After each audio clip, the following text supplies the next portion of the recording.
what I'm here. I was going to say that considering all you've been through, what would you like people, especially young people or all people, to know about the Holocaust and what you went through? First of all, when I came here, they didn't believe it happened. So, it's not possible. I tell them the worst part is hate. They did that for nothing. And some of the stories I repeat, and I'm very lucky and proud of the children that I knew. They listened to me because the questions I answered. And if they would fall asleep, they wouldn't know what I'm saying. And I did have a letter from one of those girls. She wrote me a letter, and she said, and the teacher said, oh, you have another speaker. She says, another speaker? Oh, no. But when I heard you, I was amazed. I can understand. She put that in a letter.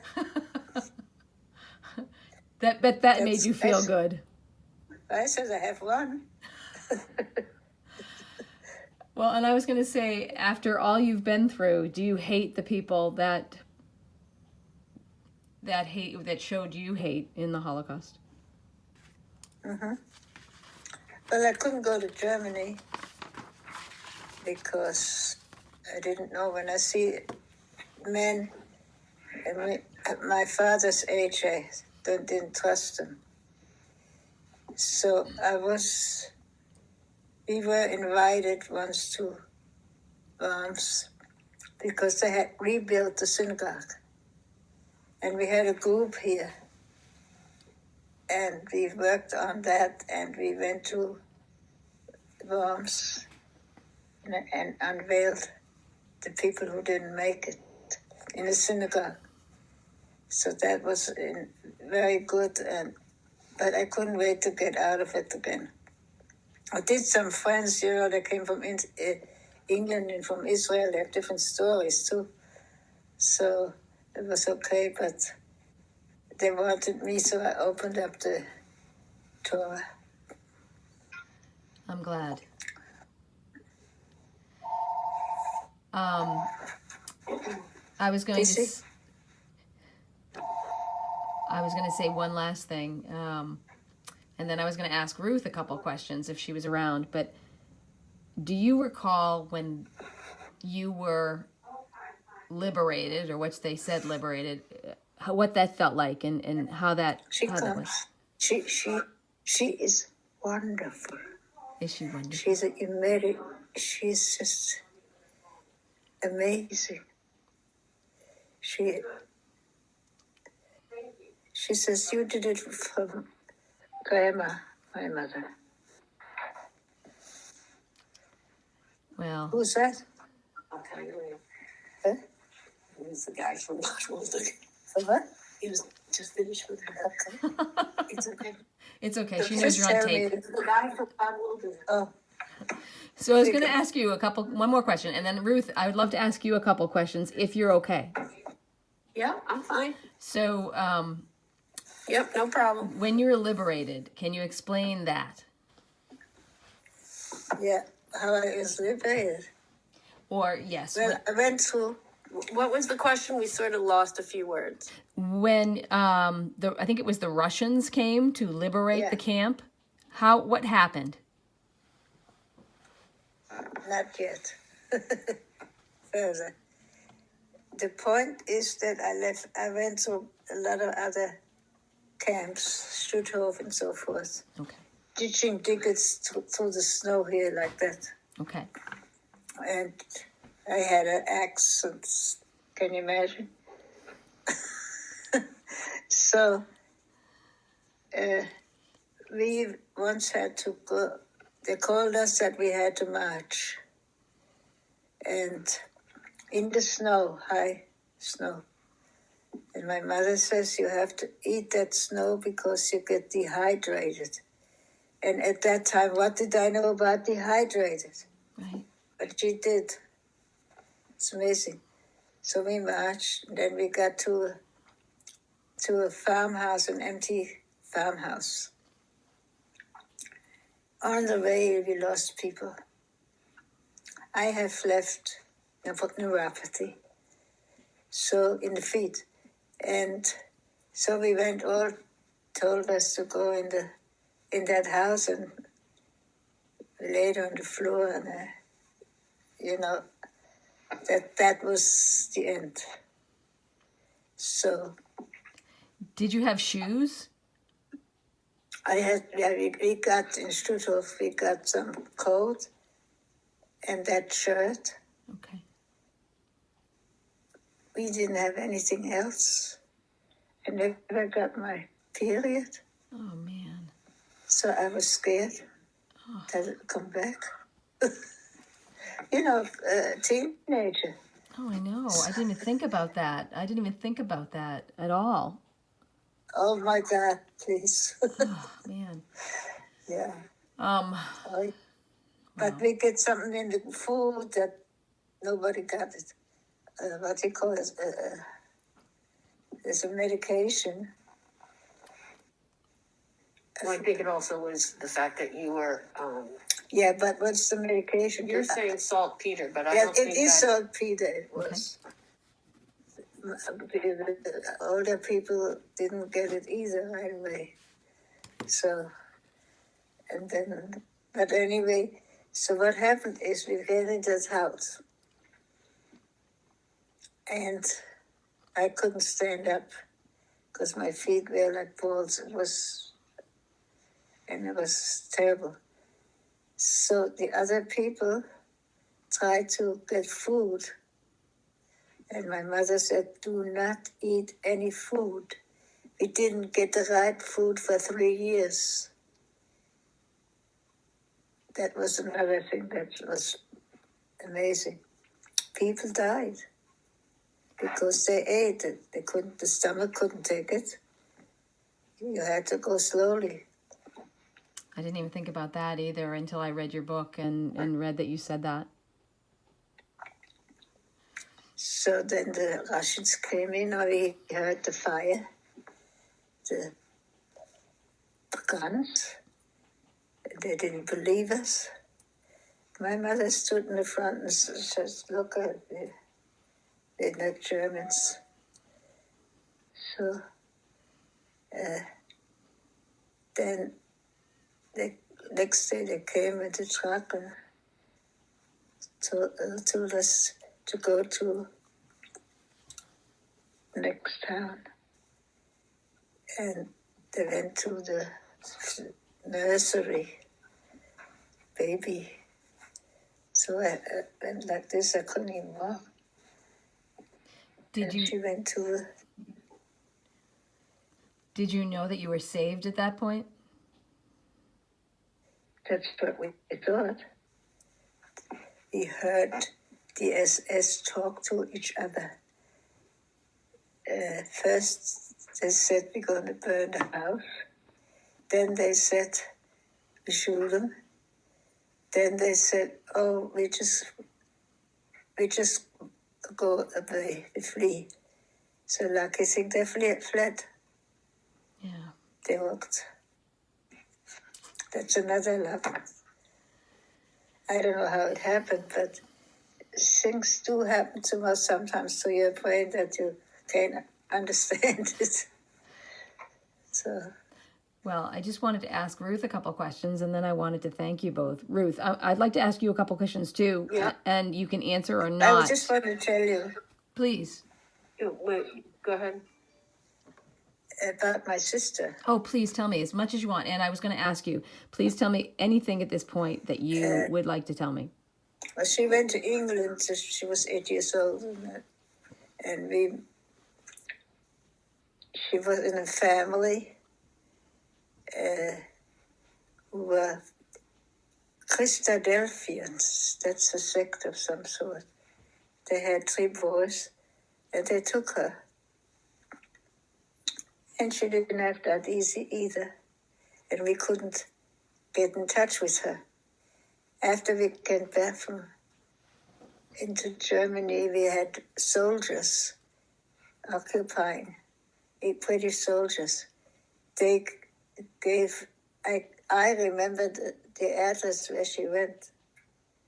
So they found her.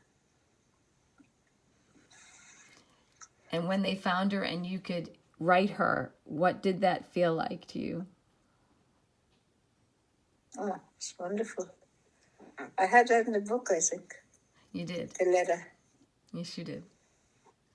Yeah. And when you got to hug your sister for the first time in many, many years, what can you explain that to me, what that felt like? It was great joy, but it was not so easy to come back because she was a teenager now, and she was 8 years old when she left. Didn't even word of English. So, she just didn't have it easy. People who went with these transports, when the parents came out of camp, they didn't want them. You sent me away. It's also something that we had to go over that. Yeah. So was she hurt that she was sent away? No. No. No. Is there anything else you want to tell me that's on your mind about what we've been talking about? Well, the point is that I forgot that they sent us in the Baltic Sea on boats, and they drowned them. The one we are on, we were lucky because the SS had their food there. So they would purposely put Jewish folks onto these vessels and then sink them? So, that's it. And just because the Nazis had their food. I did meet my husband with the air. Tell me about that, meeting your husband. We were friends with his sister from back home. And we went to Stutthof, and we marched in, and he was at the wire, and he called my name. So we came back together. Together, we met again.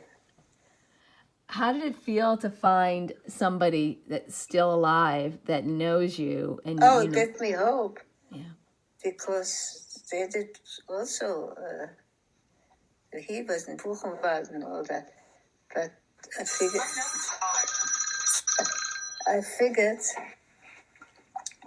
that their life I have changed too. I know you talk a lot about your first husband and how he survived as well. It sounds like you all were real survivors. Like when you talk about your mother, she seems like a fighter. Well, not as much fighter, but planner, thinker. Because the planner didn't do it. Is that good for me? No, that was me. That was Maine telling me I'm not in the loop yet. Don't you love that? Oh, okay. So these next questions are for both of you, actually. Okay. you can, and again, Ruth, feel like you don't have to answer them. I don't think I told you. All right. So I'm going to ask this to Ruth, but you're her mom, so you can chime in too, Edith. Okay. So Ruth, has your mother and father's experience in the Holocaust shaded your life or changed your life in any way? Wait, that faded out. Try again. Okay.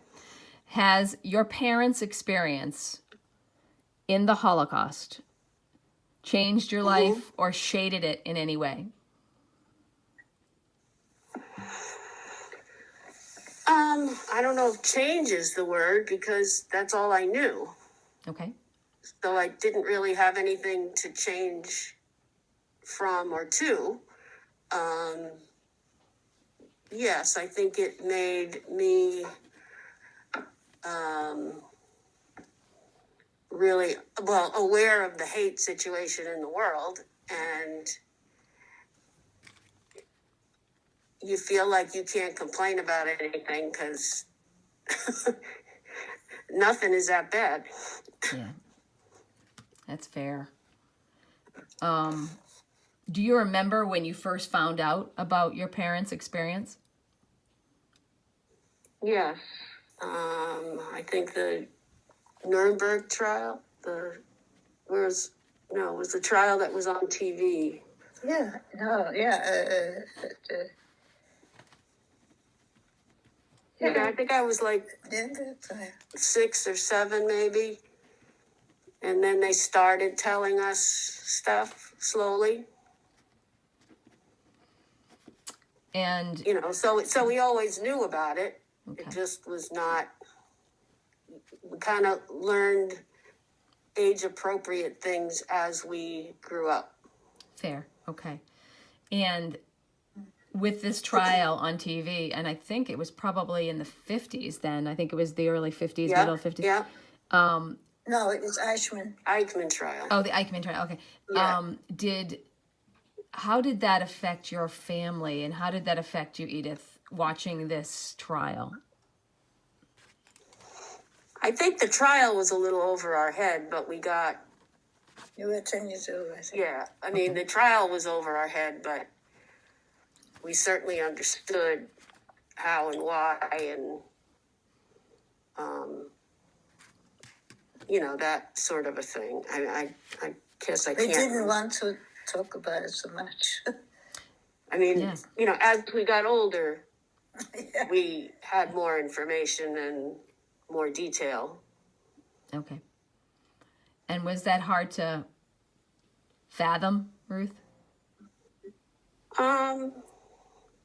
Yeah, I guess. I mean, I guess I can't remember back that far.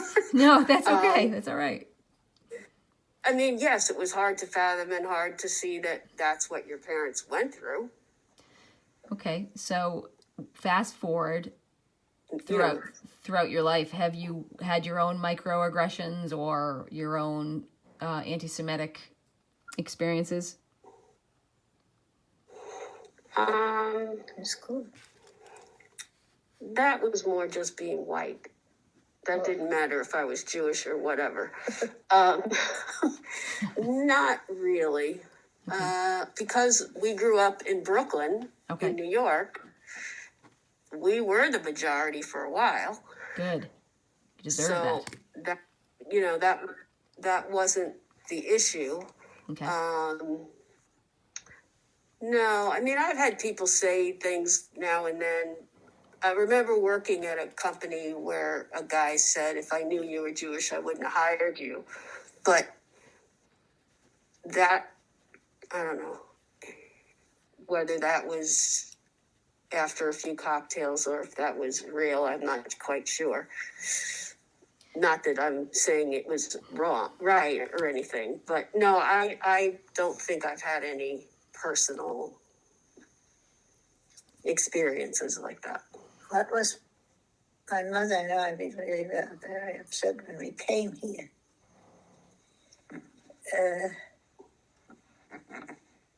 My aunt and some friends says, "Oh, forget about it now. You're here and you have a new life, and that's okay." My mother was very upset. I bet. And there's some people say, "Oh, it doesn't happen." And so how are you going to go someplace when you went through like that and you forget about it? You can't.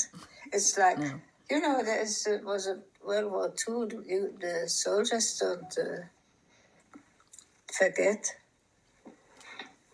Yeah. In hindsight, if I grew up here in Maine, I might have had a different experience than growing up in New York. You probably would have. I mean, I have some good friends who are Jewish, and who are older than your mom, older than Edith, and have had definitely some anti-Semitic things. I have to say that, Ruth, anybody that says whether they're drinking or not, if I had known you were Jewish, I wouldn't have hired you. I have a real strong opinion that they probably would have said that. They might have thought that, but they might not have said that. But yeah, and the thing is, the company, the head of the company was Jewish, who the whole organization was Jewish, so he was just a moron. But yes, he was, Ruth. He was just a moron. There was only one other question, and I know you have things to do, but I was going to say we didn't talk a lot about your grandmother Ruth and your mother Edith, but as time went on, and she's beautiful. I saw one of the later parts when she was in her 80s. Did she talk about this? Did she ever share that with you, Ruth, or did she talk about that with you, Edith? This experience, or because clearly you two are bonded, Edith, you and your mom, through this experience.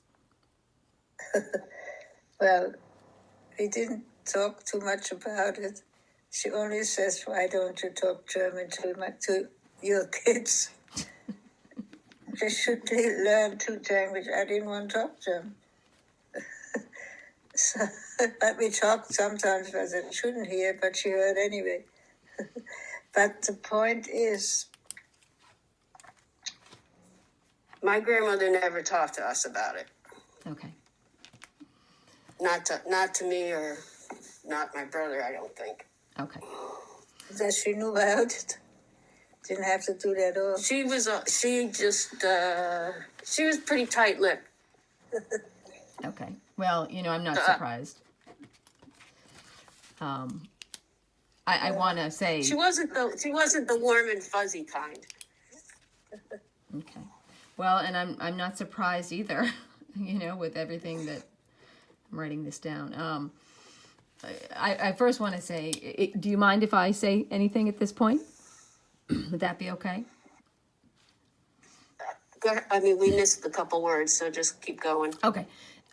First, I've got to say, when I was reading your book, you hit January 1945. You hit the January 1945 date. And all I could think of is that was the month and year my mother was born here in America. And I remember those times, and I remember Mom telling me about those times, and all I could do was place those times exactly when you were going to Auschwitz, or you were in Auschwitz. And right. I have to say that I will never forget that, all of my family knows what I'm doing today. The 26th. Yeah. My mother was born on the 30th. I have something that occurs to me on the 26th, always. I was born on the 26th, went to the camp on the 26th, was liberated on the 26th. I don't understand it. Are you real? And I'm writing this down. So you were born on January 26th? No, 1926. Oh, 1926. Sorry. Okay. 1926. Got it. Okay. All I know is I am stunned by your strength. A lot of things happened. I was in camp, was the 26th. The liberation was 1920. 26th January. Okay. I'm writing all this down. I am going to, again, I'm taping this, so I am going to get this down and record it, put it in a format. Ruth, if you want me to send it to you, I will work hard to do that. And sure, no rush. Okay, as you know, I'm not always the most tech savvy, but I'm working towards that. I have to say that I can't even understand the depth of depravity that people can go through to do what happened to you. That I will do my best to carry your message to everybody I see, and that I will never stop being an advocate for all the Jewish people. Well, I have to tell you, though, my family is unbelievable. My son, as well as Ruthie, they helped me a great, great deal, and I don't know how to thank them. But somehow that they're a reason for me to live. I have to say that. So tell me, well, your daughter was answering the phone. Tell me what you told me about your daughter. You tried to whisper, but can you just say it to me now while she's sitting right there? William, who called? It doesn't matter. She wants to She say wanted to know who called. Yeah. Oh, it was. Oh, no. I don't want to know who There's called. this- Sorry. No, I want you. You had mentioned how much you love your daughter to me, right? Can you tell me how you Yeah, feel about your daughter? definitely. But who? How do you feel About Ruth. me? How do you feel about Ruth? I have no words. She's I have You had to ask that. She had a lot of words when you were on the phone. Okay, that's not important. Go ahead. What's your next question? All right. My next see, next question. she does things. She gets embarrassed, I think. Yeah. I would too if somebody asked that in front of my mom. So, what is the greatest gift you have given your children? To be honest, number one. Always tell the truth. And two, we are a family that loves each other, and that's very important to me. My son calls me every day from upstate New York, and that his whole family is great, and the grandchildren, even my stepchildren, I'm in touch with. And it makes me a pleasure when they call and, we talk. And and she does something that I don't have to tell her. She's incredible. Well, we were supposed to have come here when I was still married. She looked out, but she always wanted maybe my husband and me here. That couldn't be done. So, but then she said, you have to write a book.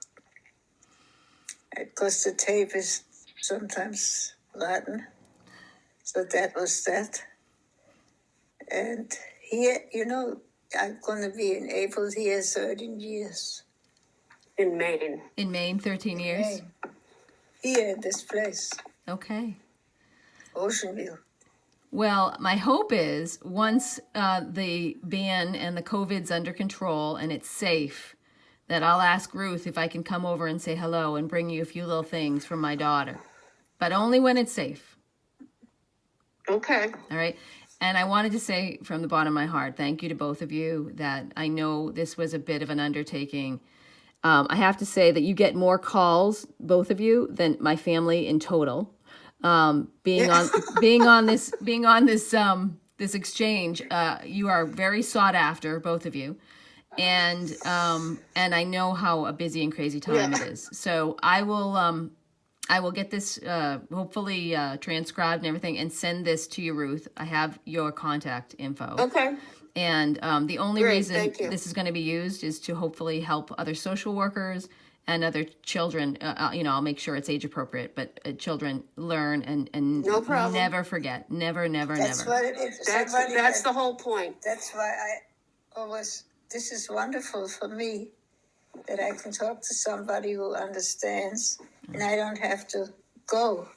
That's the technology of today. Yeah. And it's very important to do that, to me and to you. Well, I'm glad somebody can learn from it. Well, my hope is to get it all up and running and then send it along to you guys. And I can't thank you enough. I know initially we had some logistical stuff with the screens, but it worked out well. No problem. So thank you both. That's easy. Perfect. Thank you both. I really appreciate Have it. a great day. All right, you Thank too. you very much. Thank you both. Bye. Hey, can I get one thing? Can I get you two together? Yeah. Just your face together so I can see you? Oh, I have to take my mask off. I have to. supposed to wear the mask. Don't you hate this? Don't you hate when some chick tells you to do this? Can you get, you can't, okay, perfect. That's all I want to do is get your faces together. Okay. Thank you both. You guys are awesome. Thank you. Bye.